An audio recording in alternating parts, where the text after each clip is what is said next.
Aujourd'hui, on s'attaque à un véritable monument, un livre qui a marqué des générations de couples. Les hommes viennent de Mars, les femmes viennent de Vénus, de John Gray. L'idée de départ, qui a fait couler tant d'encre, c'est une métaphore toute simple, mais assez puissante. Et si les disputes et les frustrations dans un couple n'étaient pas dues à un manque d'amour, mais juste au fait que les partenaires communiquent avec des codes complètement différents? C'est ce modèle qu'on va explorer ensemble. C'est la question centrale, n'est-ce pas? Ce sentiment parfois déroutant d'être face à un mur d'incompréhension alors même que l'amour est là, que les intentions sont bonnes. On a l'impression de ne pas parler la même langue, tout simplement. Eh bien, c'est précisément cette expérience que le livre essaie de décoder. Voyons comment. Alors, rentrons dans le vif du sujet. Le postulat de Gray est le suivant. Pour mieux se comprendre, il faut imaginer un instant que les hommes et les femmes ont grandi sur deux planètes distinctes. Deux cultures, avec des valeurs et des attentes qui ne sont pas du tout les mêmes. C'est une image, bien sûr, mais elle est très parlante pour illustrer d'où viennent les malentendus.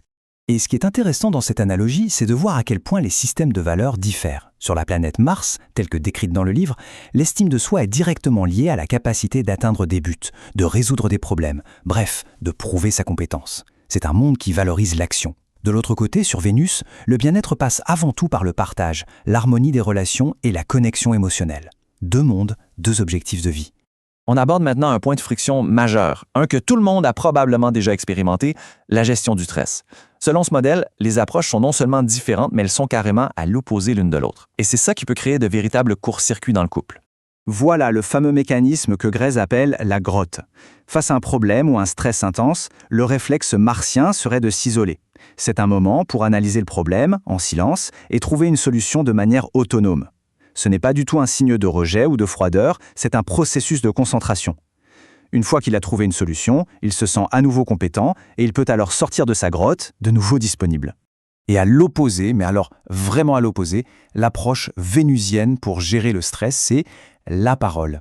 Parler du problème, partager ses émotions, ce n'est pas forcément une demande de solution, c'est le processus même qui apporte le soulagement. C'est en se sentant écoutée et comprise dans ce qu'elle ressent qu'elle trouve l'apaisement et la clarté. Ce qui nous amène tout droit au cœur du problème, la communication. Si les manières de gérer les émotions sont si différentes, il est logique que les langages le soient aussi. Et c'est là, bien souvent, que se nichent les plus grands quiproquos. Ça, c'est le point crucial. Quand elle exprime un souci, elle cherche de l'empathie, une connexion. Lui, programmé pour résoudre, il entend un appel à l'aide. Alors il sort sa boîte à outils et propose un plan d'action. Résultat, elle peut avoir l'impression qu'il minimise ses sentiments. Et inversement, quand il est en difficulté, elle, pour l'aider, va lui offrir des conseils. Mais lui, il peut percevoir ça comme un manque de confiance en sa capacité à s'en sortir tout seul. C'est un vrai dialogue de sourds. Prenons un exemple classique. Cette phrase. Entendue au premier degré par un esprit martien, elle sonne comme une accusation factuellement fausse. La défense est immédiate. « Mais si, on est allé au resto il y a 2 semaines !» Mais est-ce que le message était vraiment dans les faits? Et voici la traduction, la clé de tout. Dans le langage vénusien du livre, cette phrase est une pure expression émotionnelle. Ce n'est pas un rapport factuel, c'est un bulletin de météo intérieur qui dit « J'ai besoin de proximité ». Comprendre qu'il faut traduire le sentiment derrière la plainte apparente, c'est ce qui peut débloquer toute la communication. D'accord, le diagnostic est posé, on voit bien les différences, mais concrètement, comment on fait pour construire un pont entre ces deux planètes?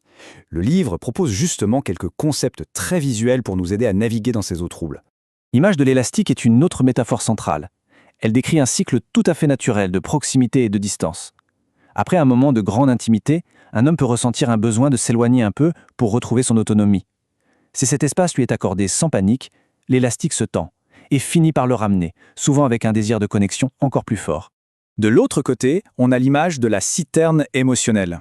L'idée ici, c'est que le sentiment d'être aimé et en sécurité n'est pas forcément alimenté par des gestes spectaculaires et occasionnels. Non, il est nourri par la somme de plein de petites attentions au quotidien. Une écoute attentive, un compliment sincère, un petit service rendu.